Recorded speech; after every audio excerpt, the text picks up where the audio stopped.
Hello students, कैसे हो आप। आज की इस वीडियो में जानेंगे हम water of crystallization. Water of crystallization क्या होता है ये।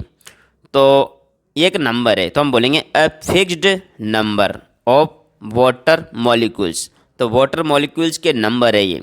जैसे यहाँ पर देखो 24 लिखा है ना, इस तरह से कोई नंबर होता है वाटर के आगे।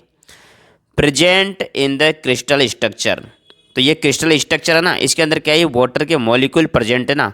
क्रिस्टल के स्ट्रक्चर के अंदर क्या प्रेजेंट है, वाटर मॉलिक्यूल्स प्रेजेंट है। एक फिक्स अमाउंट के अंदर प्रेजेंट होते हैं ये, उसी को हम बोलते हैं वाटर ऑफ क्रिस्टलाइजेशन।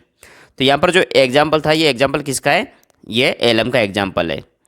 मतलब एलम का फॉर्मूला ही है K2SO4 L2SO4 का अल्ट्राइज 24H2O। ये बहुत ही इंपॉर्टेंट है, आप इसको जरूर याद कर ले। कई बार एग्जाम में डायरेक्टली पूछ लेता है कि what is the formula of alum.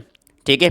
और इसके अलावा आप सिंपल एग्जाम्पल भी यूज कर सकते हो, जैसे POP का फॉर्मूला होता है CaSO4 हाफ H2O।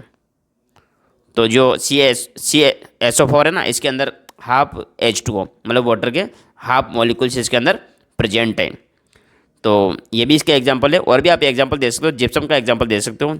जिप्सम के एग्जांपल में क्या करना है, यही CaSO4 रहेगा उसके अंदर। उसके अंदर आपको बस हाफ की जगह क्या लिख देना है, 2H2O। तो ये किसका हो जाएगा, ये वाटर ऑफ क्रिस्टलाइजेशन के एग्जांपल्स हो जाएंगे।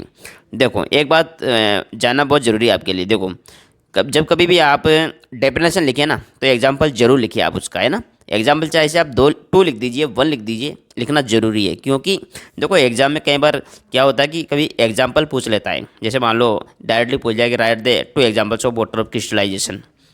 तो डेफिनेशन याद है लेकिन एग्जाम्पल क्लियर नहीं, तो कहीं दिक्कत आ सकती है आपको, है ना।